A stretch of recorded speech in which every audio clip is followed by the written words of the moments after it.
Theirs was a textbook romance between a young co-ed with a promising future She had her whole life ahead of her. and a dashing young man who swore to love her till death do they part.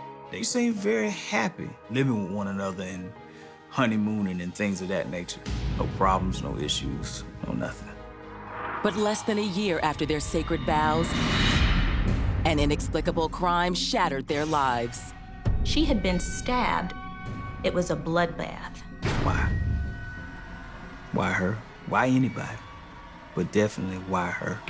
To unmask a killer, police would have to navigate a twisted path of sexual obsession, betrayal, and lies. It was passionate, it was hot, and it was dangerous. You just couldn't make this up if you tried. You have a killer who is enraged, maybe even deranged or psychotic.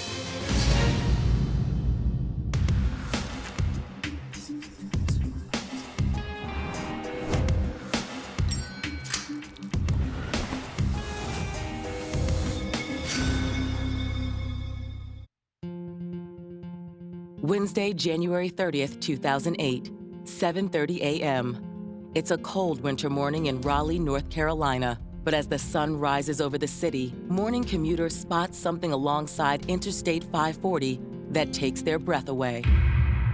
Several drivers headed west on I-540 noticed what appeared to be a body off to the side of the road. As 911 calls pour into dispatch, first responders race to the scene. 16197. There, they find a young woman lying in the grass. But sadly, it's much too late. She's dead. The first thought that authorities probably had was that she was perhaps a pedestrian. Maybe she got hit by accident on the side of the road. But when police take a closer look at the woman's body, they quickly realize this is no ordinary accident. No, she's not been hit, she's been stabbed. Okay, I'll get major crimes. They can see that she has been stabbed repeatedly about her face and throat. It's apparent that she has been murdered. This case caught the attention of people in this area because we don't have many murders.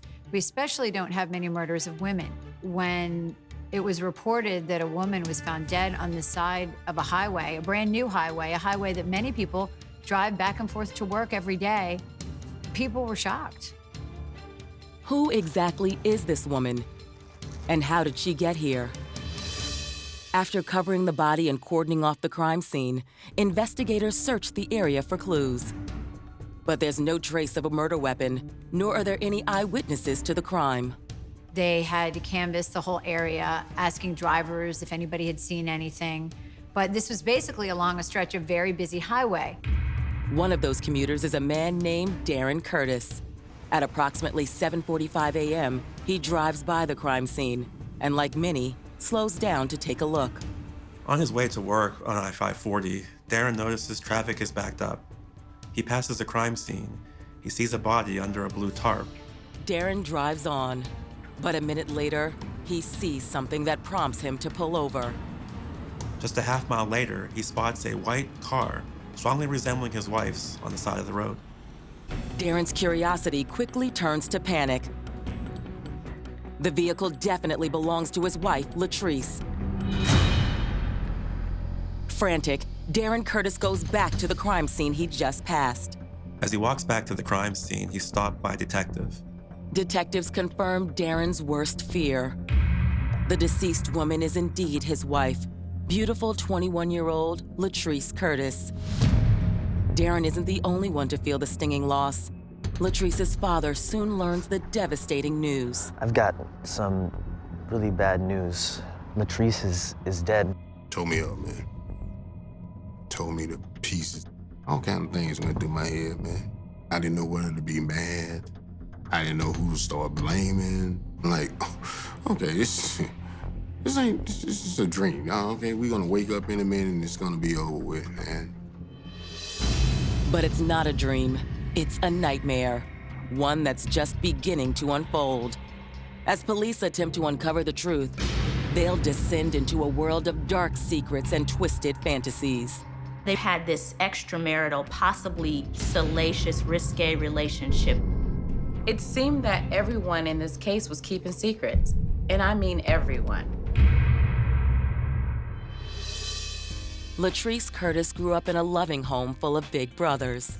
Being the only girl, she got the special attention. She got to get away with things that the boys never got away with. They thought I was showed favoritism a lot because the things that I used to get on to them about, it was like a slap on the hand for Latrese. That was my father's, I can say that was his pride and joy.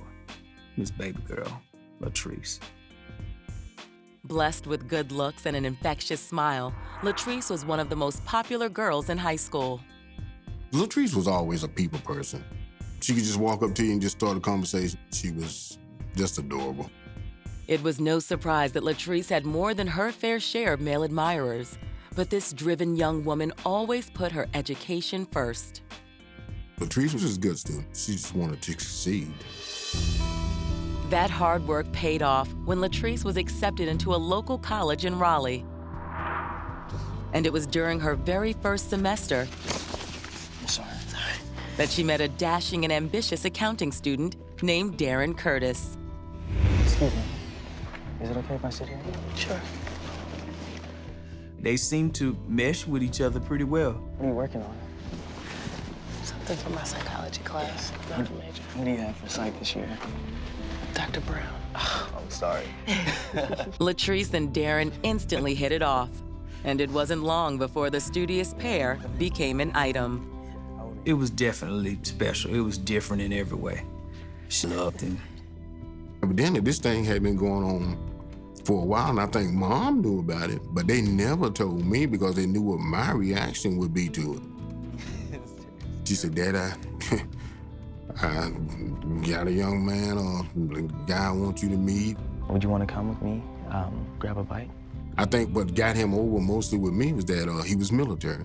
Yeah, I like that. Soon after Darin and Latrese started dating, she introduced him to her family. Right away, they could tell there was something different about Darin. A former National Guard soldier, he was respectful, mature, and quickly won them over. When I first met him, I have that brother-sister kind of thing going on. After I spoke with him, my perception of him actually changed. You know, he was a really good kid. Did you have fun tonight? I did. Good. I enjoyed myself. Latrese and Darin were so head over heels in love that just 1 year into their relationship, they decided they should spend the rest of their lives together. Latrese, will you marry me? Yes! Not long after, Darin and Latrese officially tied the knot. They did it kind of like a courthouse style, very simple, very plain, and just went ahead and got it out of the way. She seemed very happy. After saying I do, the couple moved into a cozy apartment, and Latrese transferred to prestigious North Carolina Central University in nearby Durham to finish her degree in business administration. While the vivacious co-ed easily fit in at her new school, juggling her classes, her commute, and the pressures of a new marriage wasn't easy. But despite their long hours apart, Latrese seemed ecstatic about her and Darin's future together. She was just starting out her life, her married life, her professional life. She was really just somebody that had her whole future ahead of her. But on the morning of January 30th, 2008, just 9 short months after her wedding day, that future is severed in the most horrific way imaginable. Latrese Curtis was carved up. She was attacked viciously, there's no question about that. This is a senseless, shocking crime. I mean, who in the world would do something like this? We couldn't do nothing but either pray, hold each other.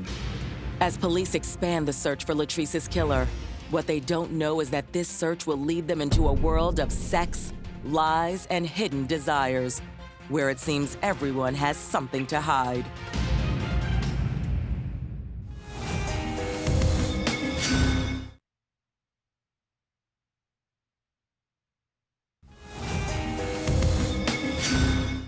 College students Darin and Latrese Curtis shared a love that knew no bounds. But just 9 months into their marriage, their lives were torn apart when police found Latrese brutally stabbed to death on the side of a North Carolina interstate. Surprisingly, one of the first people at the scene was her husband, Darin. He actually drove out by the scene and saw his wife's car out there. While first responders try and console Darin, investigators begin processing the bloody scene.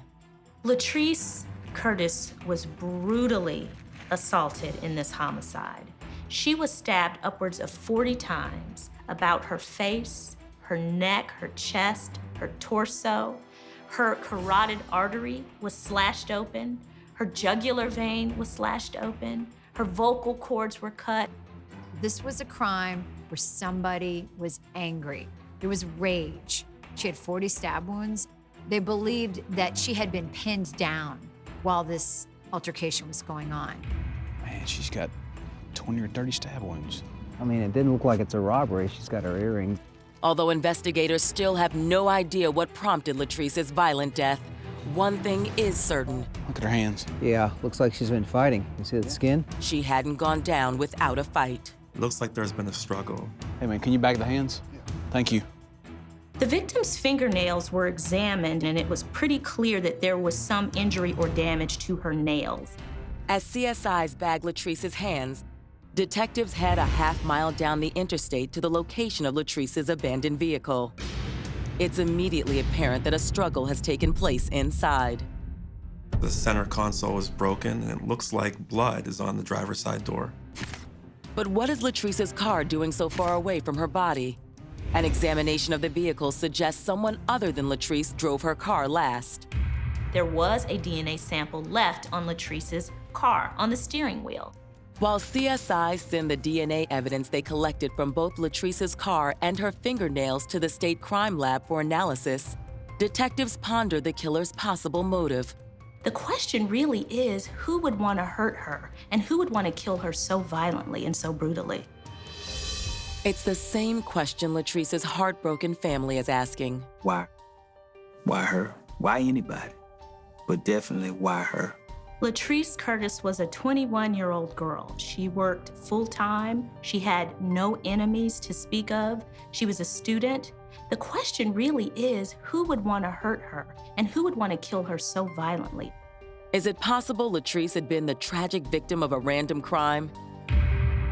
To investigators, that theory seems unlikely. When a person is murdered in a way like this, it looks so personal, so filled with hate. You don't need to stab someone 40 times to kill them. So if you're stabbing someone 40 times, you are enraged, you are angry.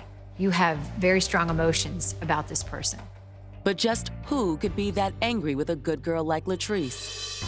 With her family at a loss, police turn to the man closest to Latrese, her husband, Darin. Well, Darin Curtis is questioned by the police in this case because he is the husband of the victim. So that's sort of law enforcement investigation 101. When's the last time you talked to your wife? Darin explains that the last time he'd spoken to his wife was the previous evening around 10 p.m. How did she seem to you? Was she upset or normal? She seemed fine. She calls her husband to say, I'm running late from school and I'm gonna get something to eat, so I'll be late getting home. Around 11:30, Darin goes to sleep. He hasn't heard from his wife, Latrese, but figures she may have gone to eat at her family's home and perhaps just stayed there. Darin says that when he woke up the next morning, he telephoned Latrese, but the call went straight to voicemail. Just calling to check on you, making sure you're okay. If you would, just give me a call back whenever you get this. Bye. Darin assumed Latrese might still be asleep, so he decided to shower and then left for work around 7:30 a.m. On his way to work that morning on I-540, Darin notices traffic is backed up. He then passes a crime scene with yellow tape and a body under a blue tarp. Darin says he felt a knot in his stomach as he passed the scene, and then just moments later spotted his wife's car. So you just happened to be driving by, or what? Why'd you stop? Man, I was on my way to work. I take the 540 every day. While Darin's story sounds plausible, it seems awfully coincidental to detectives that he discovered his wife's car and arrived at the crime scene before police contacted him. From the outside, everything looked fine between Darin and Latrese. But was there something about their marriage that no one knew about? Detectives decide to take Darin down to the station for further questioning. Darin, unbutton your sleeves, please. Let me see your hands and your arms. Darin is questioned and photographed. They're looking for cuts and abrasions. Button your collar up there for me. There are no outward signs Darin has been in any type of physical altercation. Still, investigators have a few hard questions they need to ask him. Tell me about you and Latrese. Were you having any marital problems or anything? No, we loved each other. Do you mind if we check your house and your car? You guys can do whatever you need to do. With Darin's blessing, police search the apartment, but find no signs of a struggle in the couple's home or in Darin's car. There's absolutely no physical evidence tying him to the crime scene. So without any evidence against him, there's really no reason to hold him. Okay, Darin. You're gonna be free to leave, all right? But don't leave town. Detectives released Darin that afternoon, but upon receiving Latrese's autopsy report, they make a shocking discovery. When the autopsy was done on Latrese Curtis's body, there was a condom found. This condom found inside her during the autopsy tells law enforcement that she may have had intercourse recently, but it might not have been connected to the homicide. But judging by her injuries, it doesn't appear Latrese had been raped. There were no injuries in her genital area consistent with sexual assault. The discovery, however, raises more troubling questions. For starters, whose condom was it? And could sex have somehow sparked this vicious attack? Look at this number here. With this case growing more salacious by the minute, Does that look familiar? investigators decide to subpoena Darin and Latrese's phone records. It's Darin. Pouring through the call log, Darin's story appears to check out. So he called her at 10, and the next morning, just like he said he did. But to their surprise, Latrese also made and received a flurry of calls from another number around midnight before she was murdered. There's a bunch of calls from that number. It says it comes back to a Stephen Randolph. Who is Stephen Randolph? The answer to that question would prove to be one of the keys to unlocking the mystery behind Latrese's death.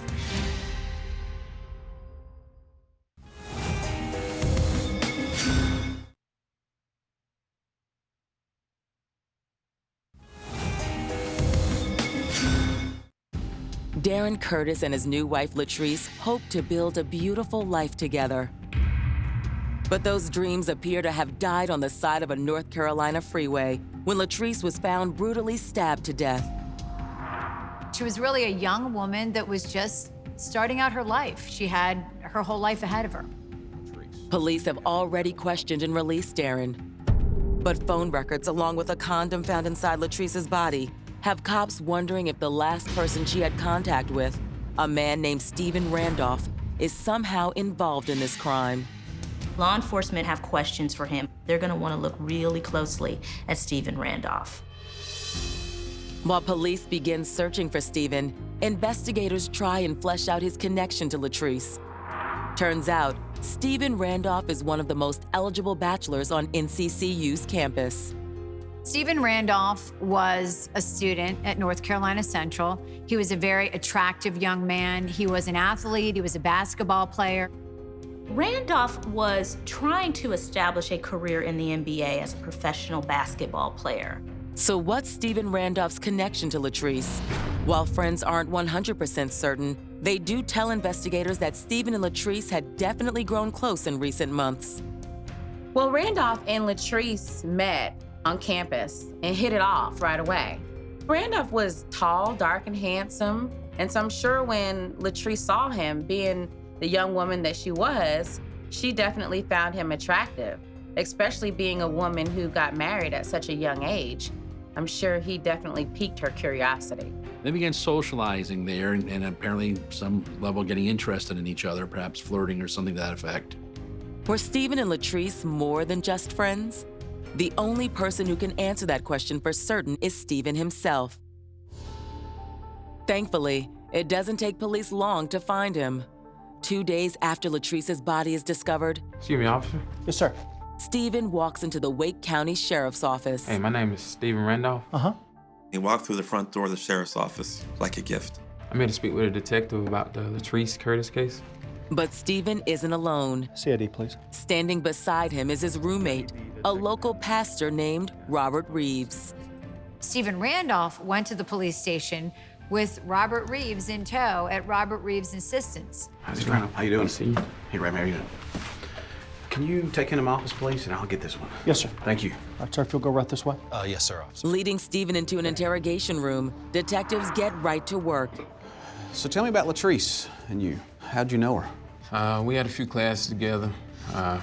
We met back in September. Just friends. Just friends? Stephen tells detectives that as their friendship deepened, Latrese would sometimes stop by his house to study. Okay, so you were just in class together, nothing more than that? That's it. But when confronted with phone records, along with the findings of their autopsy report, Stephen begins to backpedal.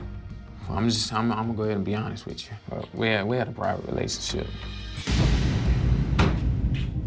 Latrese came to see Stephen on the night of the murder. It was only the second time she had been there, and they had an intimate encounter. By Stephen's account, the forbidden nature of the affair only heightened its intensity.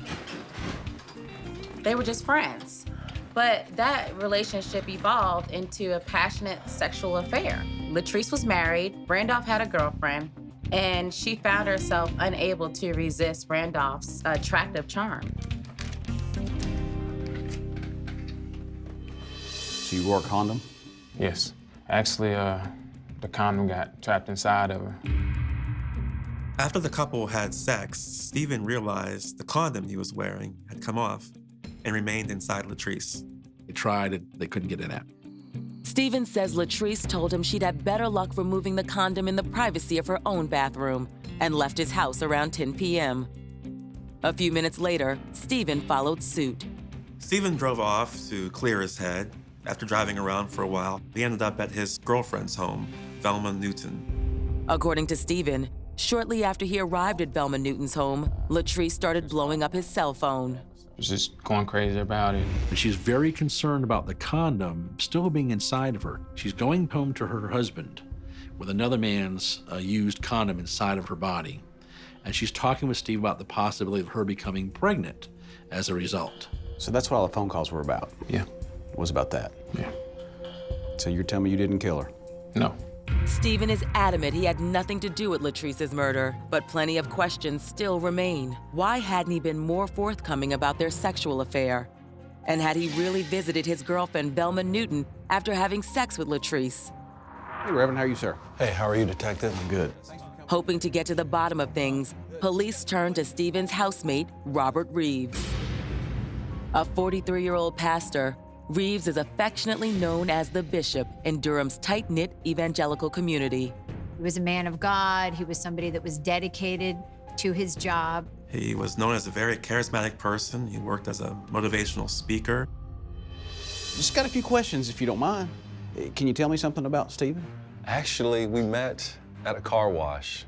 Reeves tells police he met Stephen in late summer of 2007. Stephen explains that he's fallen on hard times. He's out of money, needs a job, and perhaps a place to stay. Seemed like a fine young man. I had the room at the time at my house. Pastor Reeves offered to let Randolph live in a basement apartment in his house and only charged him about $300 a month for rent. So according to Pastor Reeves, that fall, Stephen moved into the home Reeves shared with his sister.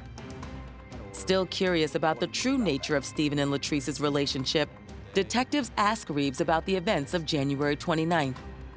He confirms that Latrese had indeed stopped by their house that evening. She came by to visit Stephen, and I was actually on my way to a church service. Pastor Reeves told police that on the night of the murder, he saw Latrese's car parked outside of his house.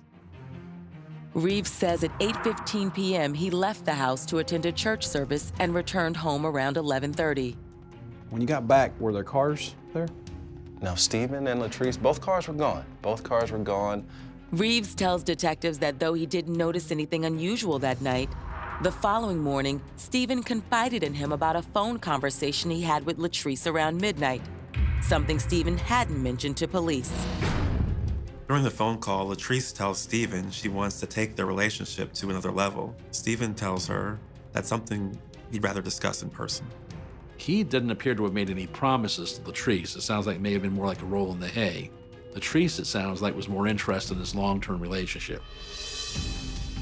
Based on the new intel provided by Pastor Reeves, police can't help but wonder if Latrese was more serious about their relationship than Stephen.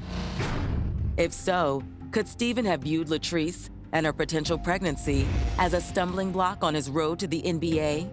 Randolph was trying to establish a career in the NBA, an unwanted pregnancy for a guy who's about to sign a multi-million-dollar contract, or at least if he believes he is, it could be motive for him to not want her around anymore. Latrese is a married woman. She's having sex with Steven in his apartment, and just after that, she ends up dead. That is a question mark, a red flag for police. But it isn't the only red flag police uncover when speaking to Pastor Reeves about Steven. Steve did have a knife and sword collection he kept at home. But police had only just begun to tap the surface of this tawdry tale. Soon, a startling discovery would reveal 4 lives on a collision course, a collision that culminated in bloodshed.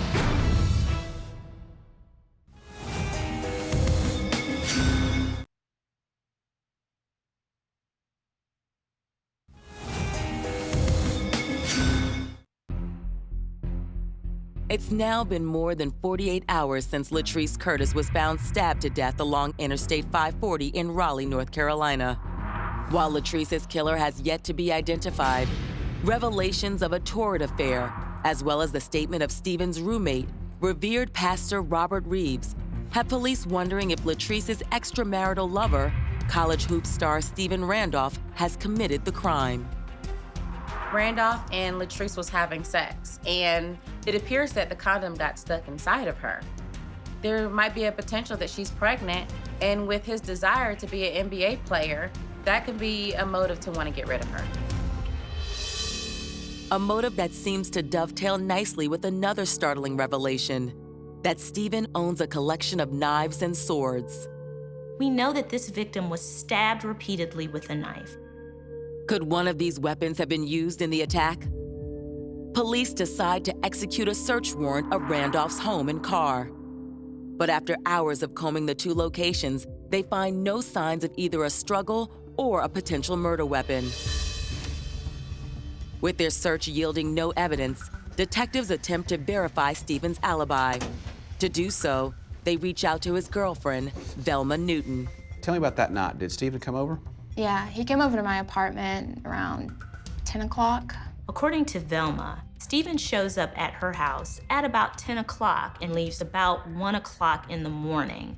This is consistent with what Steven says about what time he left. But with the coroner's office placing Latrese's time of death somewhere between 1 and 2 a.m., Steven's alibi isn't exactly airtight. Whenever you mix passion into the mix, then now you have a motive for murder.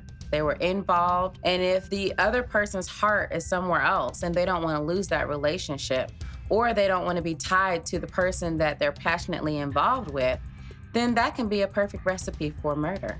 Velma Newton was asked specifically whether or not there was any unusual behavior on behalf of Steven that night, the night that Latrese was murdered. Do you think Steven may have had something to do with this? No, there's no way. I mean, he's such a great guy. There's no way he could have done something like this. Did you have something to do with it?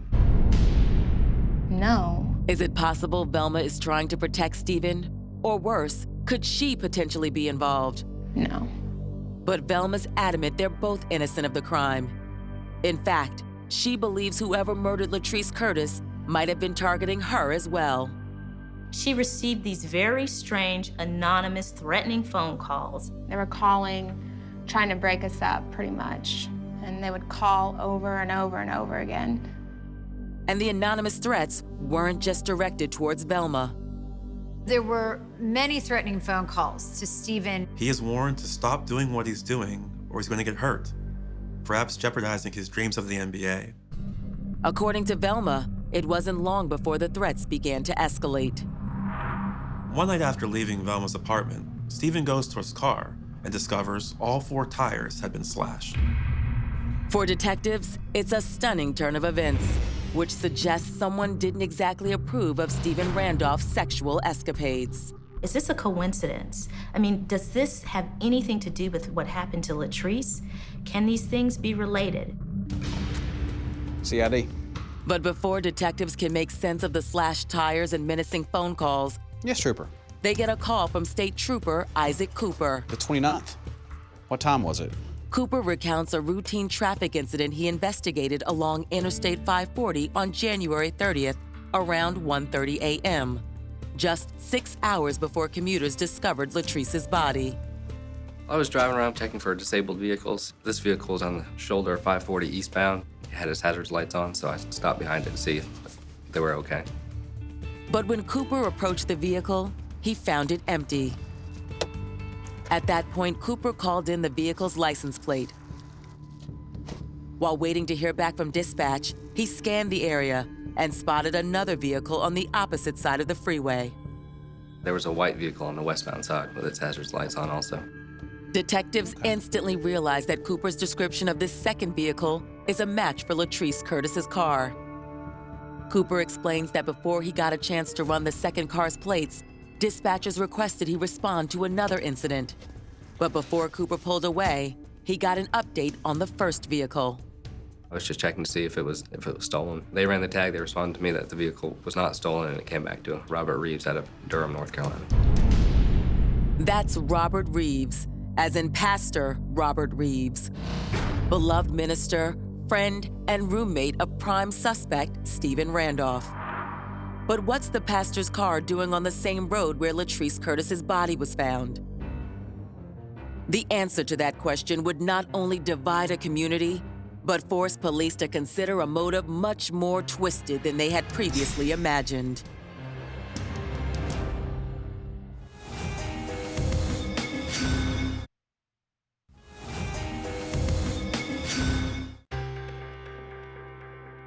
Detectives in Wake County, North Carolina, are trying to solve the gruesome murder of 21-year-old college student Latrese Curtis.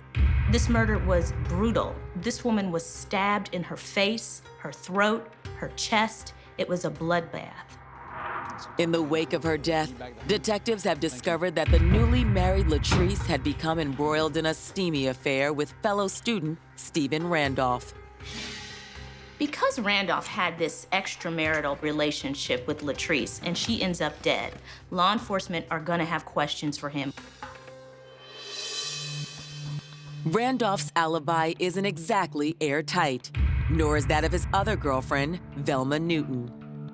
But before investigators can zero in on the couple, the case takes another mysterious turn, one that involves Stephen Randolph's roommate, Pastor Robert Reeves. There was a trooper driving by that area that night, and he saw Robert Reeves' car on the side of the road. Not a car like Pastor Reeves, but his actual car. So the question is for Pastor Reeves, how are you going to explain the fact that your car is there in the very place where Latrese is murdered? Had Stephen Randolph used the pastor's car to stalk and kill Latrese Curtis, then abandon the vehicle by the side of the road? Or was Pastor Reeves somehow involved in Latrese's death? Have your seat, please. Detectives have no choice but to bring Robert Reeves back in for another round of questioning. Let's take it from the top one more time, okay? Yes, sir. So tell me again what you did that night. Robert Reeves said that he was at church earlier in the evening and that he came home and that he stayed home and that he did not drive his car anywhere and that he was not on the side of I-540 that night. But the pastor also acknowledges it's possible Stephen Randolph borrowed his car. Bishop had let Steve use the vehicle in the past. He had his own set of keys, so he could use it when he needed to use it, and the bishop had let him do that. Hoping to verify the pastor's story, police reach out to his other roommate, his sister, Willa Mae Thorpe. According to Reeves, he's at church, the same church that his sister says she was attending the very same night. The problem with Reeves's alibi is that his own sister blows it out of the water because she says she never saw him there. Why is Pastor Reeves lying about his alibi? Is he trying to protect young Stephen Randolph?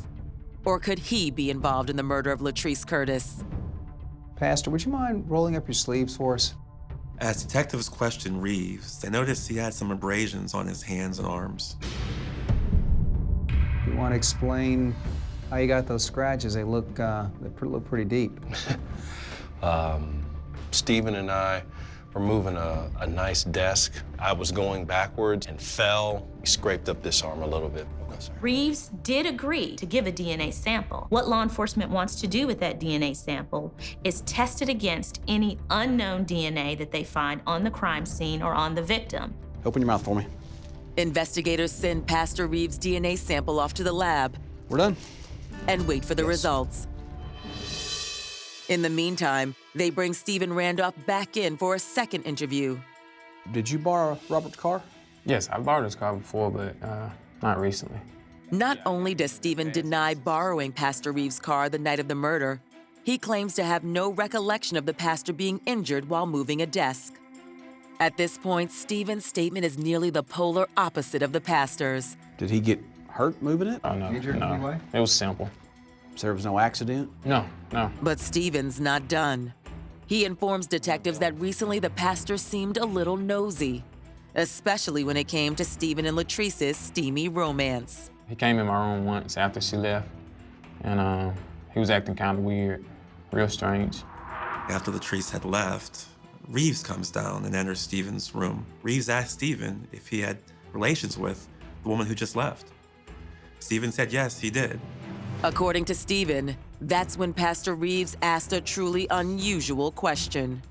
There started to be this very strange sexual conversation where Robert Reeves was asking Stephen Randolph to say and do very uncomfortable things. He asked Randolph if he had ever considered being a male escort, started asking him questions about the size of his penis, started asking him if he'd ever had oral sex done by a man, trying to persuade him that there's really no difference. Ultimately, one of the things that he offered Stephen Randolph was he said, if you will give me oral sex, I will not charge you rent.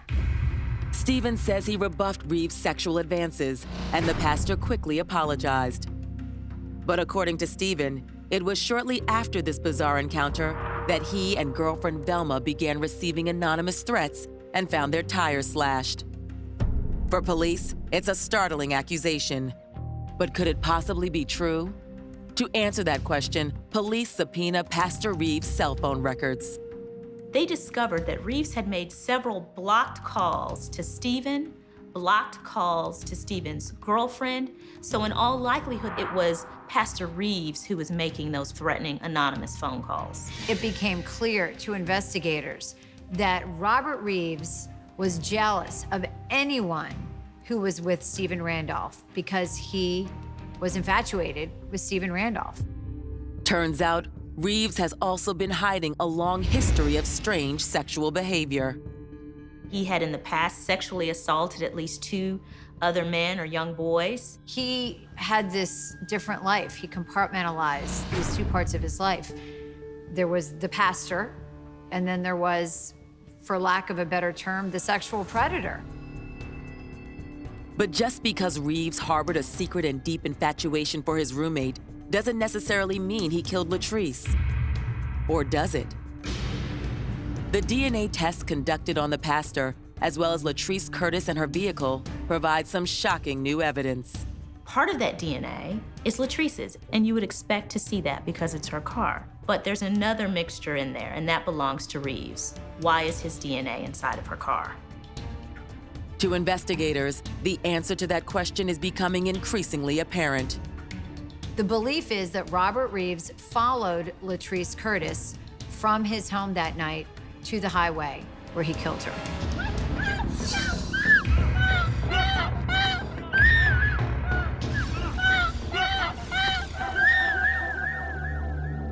On February 2nd, 2008, police formally charged Pastor Robert Reeves with the murder of Latrese Curtis. The news leaves friends, family, and Durham's religious community stunned. When the ball dropped on how this all unraveled, I was very hurt. I was really angry, you know? I knew that if I could have got close to him, that, I don't know what would happen, man. I don't know. There was a complete and utter disbelief from the religious community when he was charged, that they just absolutely had to have the wrong guy. But prosecutors believe they have the right man. And on September 29, 2009, Robert Reeves is led into a Raleigh courtroom to stand trial for the murder of Latrese Curtis. In their opening arguments, prosecutors paint a chilling picture of a man who'd grown increasingly obsessed with Stephen Randolph. That obsession, they believe, gave way to rage on the night of January 29, 2008. In Reeves' mind, Latrese was a roadblock in his desire for Randolph. The belief is that Robert Reeves was watching, and he was jealous because he was obsessed with Stephen, and Stephen had rebuffed his advances. Prosecutors assert that after Latrese parted ways with Stephen Randolph the night of the murder, Robert Reeves followed her along Interstate 540, somehow convinced her to pull over, then savagely attacked her. Reeves killed Latrese to get her out of the way because Latrese was having sex with Randolph. And for some sick reason, he thought that if he got her out the way, then maybe Randolph might give Reeves a chance. But as the defense points out, if jealousy was indeed their client's motive, why on earth would Pastor Reeves pick a busy interstate as the place to put this plan in motion? One of the great mysteries of this case was how did Robert Reeves get Latrese Curtis to pull over to the side of the road? But she clearly did pull over, and then this encounter happened. To bolster their case, prosecutors point to the slew of evidence connecting Reeves to the crime. The DNA, the state trooper report, and the bizarre anonymous phone threats.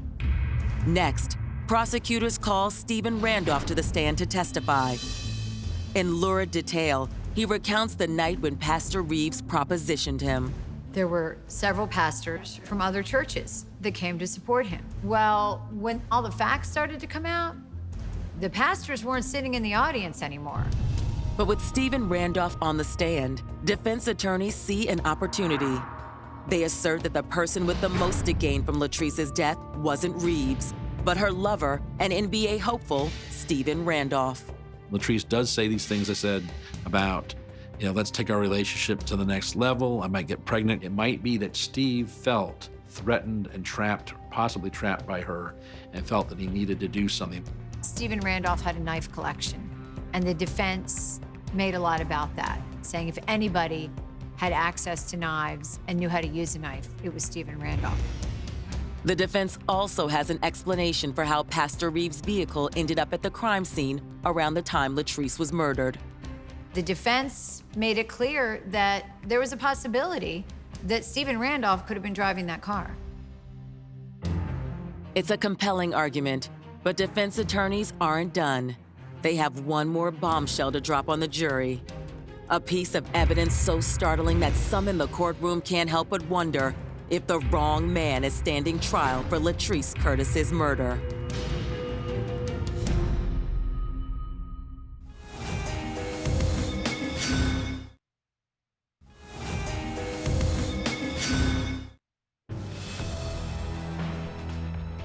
In a Wake County courtroom, Robert Reeves is on trial for the murder of beautiful college student Latrese Curtis. Prosecutors have alleged the motive behind this crime is the once respected pastor's sexual obsession with Latrese's paramour, Stephen Randolph. Prosecution's case was Robert Reeves killed Latrese Curtis to keep her away from Steve that he was infatuated with. But defense attorneys have argued that the man with the most to gain from Latrese's death was Stephen Randolph himself. The defense argued at trial that it was really Stephen who wanted Latrese dead. But what about the DNA evidence found in Latrese's car? Defense attorneys argue there's a logical explanation. The defense at trial attempted to argue that maybe somehow this was some form of transfer DNA. DNA doesn't stay in one place, it can move. So if she's in that home, she's gonna be exposed to all kinds of DNA, particularly on her hands. If she had put her hand on the doorknob, she could pick up the DNA of Robert Reeves. She gets in her hand, she gets in her car, she can transfer DNA. And as defense attorneys are quick to point out, Reeves' DNA wasn't the only genetic material found at the crime scene. There was DNA found under Latrese Curtis's fingernails. And that DNA did not belong to Robert Reeves, it belonged to Stephen Randolph. That really kind of threw me for a loop. But prosecutors tell the court there's a viable reason Stephen's DNA was found at the scene. prosecution argued that that DNA got under her fingernails when she was having sex earlier that night with Stephen Randolph. As for the defense's transfer DNA theory, prosecutors argue there's simply too much of Robert Reeves' genetic material found at the scene for anyone but the pastor to have committed the crime. While transfer DNA is possible, it is extremely implausible in this case in light of all the other testimony and evidence, like the fact that Reeves had all of these cuts and scratches on his arms, like the fact that Pastor Reeves claimed to be at church when his sister said he wasn't.